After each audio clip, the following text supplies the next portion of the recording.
Hello à tous, c'est Catherine et aujourd'hui j'ai envie de vous parler des différences de conditions de travail entre la Suisse et la France. Donc pour vous expliquer un petit peu mieux comment se passe le droit du travail suisse et de savoir à quoi vous attendre quand vous viendrez travailler en Suisse.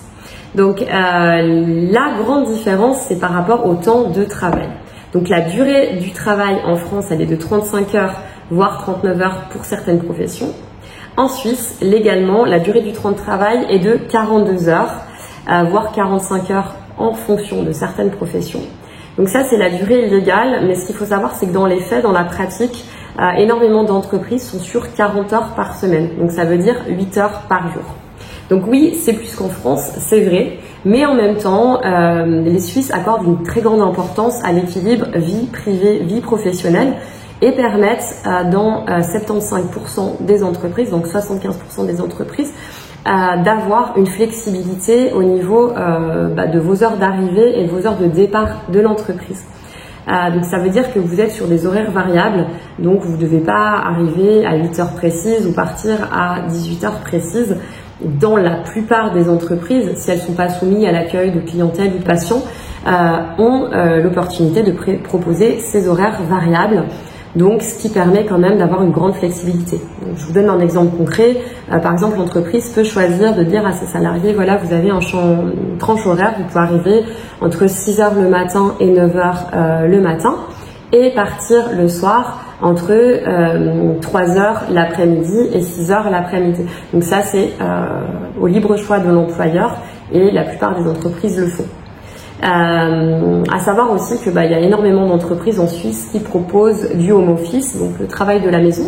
Pour les frontaliers, c'est 2 jours maximum, mais pour les Suisses ou les résidents, ça peut aller toute la semaine de la maison.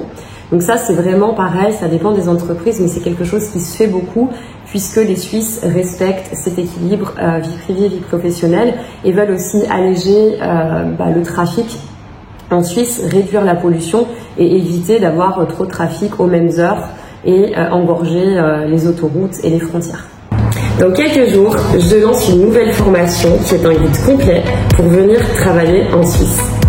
Donc le but c'est de vous faire partager toute mon expertise de 15 ans et également tous mes secrets pour pouvoir vous aider à maximiser vos chances de décrocher le job de vos rêves en Suisse rapidement. Donc c'est un guide complet qui se compose de 10 modules. On va vraiment aller en profondeur pour vous aider à faire la différence. Je vous invite à m'écrire un email.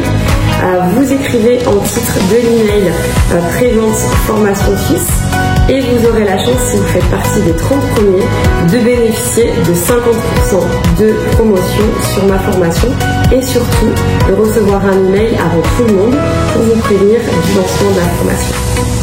Donc au niveau des congés payés, en France, c'est 5 semaines maximum, mais vous avez un certain délai à respecter quand vous commencez votre emploi avant de prendre vos congés payés. En Suisse, c'est différent. Le minimum, c'est 4 semaines de congés payés et 5 semaines pour les travailleurs de moins de 20 ans. Sachant qu'en pratique, énormément d'entreprises proposent 5 semaines de congés payés, voire 6 semaines de congés payés. Et finalement, si on calcule le nombre de jours fériés, il y en a plus en Suisse, donc vous y gagnez au change. Donc ça, c'est aussi important à savoir. Vous pouvez aussi prendre vos congés payés beaucoup plus tôt qu'en France. Donc ça veut dire qu'en fonction du nombre de semaines que vous avez, vous cumulez 2 jours par mois ou 2 jours et demi par mois de congés payés que vous pouvez prendre dès que vous avez atteint. Par exemple, si vous avez complété un mois et que vous avez droit à 2 jours, le mois suivant, vous pouvez prendre vos 2 jours. Donc c'est un peu plus flexible à ce niveau-là. Donc la période d'essai, elle est plus longue en Suisse, donc en moyenne elle est de 3 mois à 6 mois, sachant qu'elle est de 3 mois maximum pour les non-cadres et 6 mois pour les travailleurs cadres, donc ce qui laisse finalement plus de chance à l'employé et à l'employeur de pouvoir avoir un temps d'essai et de décider si on continue sur un contrat à durée indéterminée. Au niveau du temps de préavis, donc en cas de démission ou de licenciement, ce qu'il faut savoir, c'est qu'en France, on est sur 1 à 3 mois, mais le temps de préavis dépend des conventions collectives.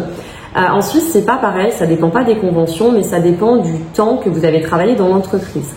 Ça veut dire que si vous êtes encore en période d'essai, vous avez 7 jours de préavis en cas de démission ou licenciement. Si vous êtes dans votre première année de service, donc vous n'avez pas encore effectué 1 an et vous avez fini votre période d'essai, vous devez respecter un préavis d'1 mois. Si vous êtes entre votre 2e année de service et votre 9e année de service, vous aurez à respecter 2 mois de préavis. Et si vous êtes à plus de 9 années de service avec l'entreprise, vous aurez à respecter 3 mois de préavis.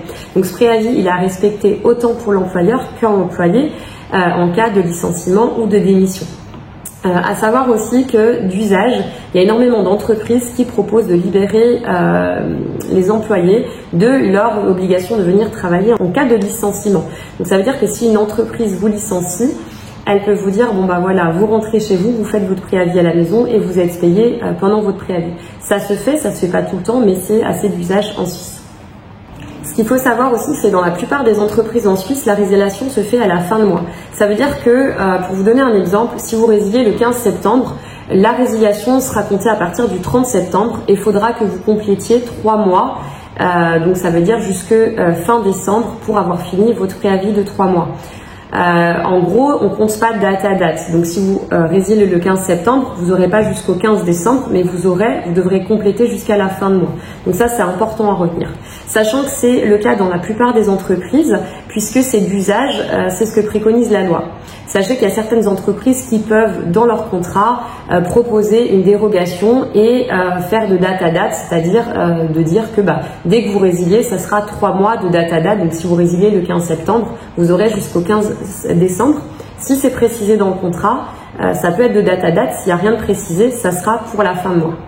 L'employeur ne peut pas vous licencier à tout moment, donc il y a des moments où on appelle la résiliation en temps inopportun. Donc si vous êtes pendant votre congé maternité, congé maladie ou accident, et également pendant votre service militaire, l'employeur n'aura pas le droit de vous licencier pendant ces périodes-là. Donc en tant que salarié, même si l'employeur ne précise pas les raisons du licenciement, puisque ce sont des raisons personnelles, sachez que vous êtes en droit de réclamer la raison du licenciement. Donc pour ça, il faut adresser une lettre écrite et réclamer à votre employeur les raisons du licenciement, et il devra le justifier par écrit également. Donc ce droit, il est régi par l'article 335 alinéa 2 du Code des obligations suisses. Au niveau du congé maternité, donc en France, vous avez le droit à 16 semaines de congé maternité. Donc 6 semaines avant l'accouchement et 10 semaines après l'accouchement. Donc en Suisse, c'est pas pareil. Vous avez le droit à 14 semaines au niveau fédéral. Donc ça, c'est une obligation, c'est le minimum dans tous les cantons, 14 semaines. Dans le canton genevois, donc à Genève, vous avez le droit à 2 semaines supplémentaires qui sont offertes par le canton. Donc un minimum de 16 semaines de congé maternité. Il y a 2 mois qui sont obligatoires. Ça veut dire que si vous, en tant que travailleur, travailleuse, vous voulez retourner travailler, c'est un droit, vous pouvez le faire. Mais sachez que légalement, vous avez 16 semaines dans le canton de Genève. Ce qu'il faut savoir également, c'est qu'il y a 2 semaines de congé paternité pour l'autre parent et par enfant en Suisse. Donc maintenant, ce qu'il faut savoir, c'est qu'il y a une initiative qui a été acceptée le 18 juin 2023 et qui permet dans le canton de Genève finalement d'avoir plus de congés maternité ou parental. Donc je m'explique. En gros, ces 2 semaines de congé paternité, vous pouvez bénéficier à la place de 8 semaines de congé pour l'autre parent. Donc cet autre parent, il peut aussi choisir de donner 2 semaines à l'autre parent. Donc ça veut dire qu'il rend 2 semaines à la mère. Donc en gros, vous aurez 18 semaines en tant que maman, donc 14 semaines au niveau fédéral, plus 2 semaines au niveau cantonal à Genève, et plus encore 2 semaines si le papa fait le choix de vous attribuer 2 semaines de son congé parental. Donc ce qui est quand même assez intéressant. Le congé maternité en Suisse, il démarre à partir du moment de l'accouchement, donc à la date de l'accouchement. Mais ce qui se passe concrètement dans les faits, c'est qu'il y a énormément de futures mamans qui vont poser un congé maladie avant d'accoucher, puisqu'elles ne se sentent plus en capacité d'aller travailler.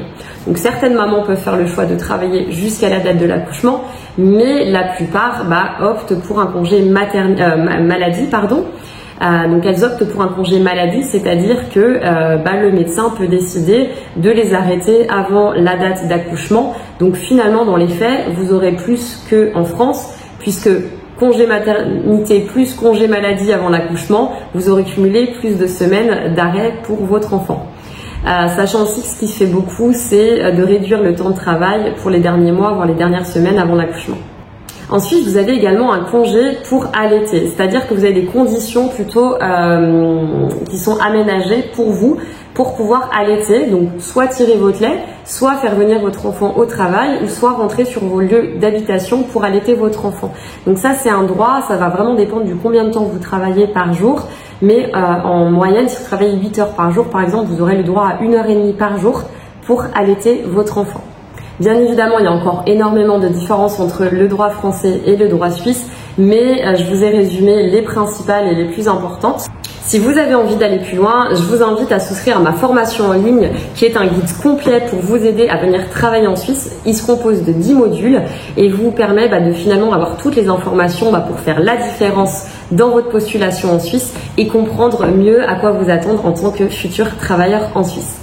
Si vous avez aimé cette vidéo, je vous invite à la liker et si vous avez quelques petites questions à me poser, vous pouvez aussi me les laisser en commentaire. À très bientôt.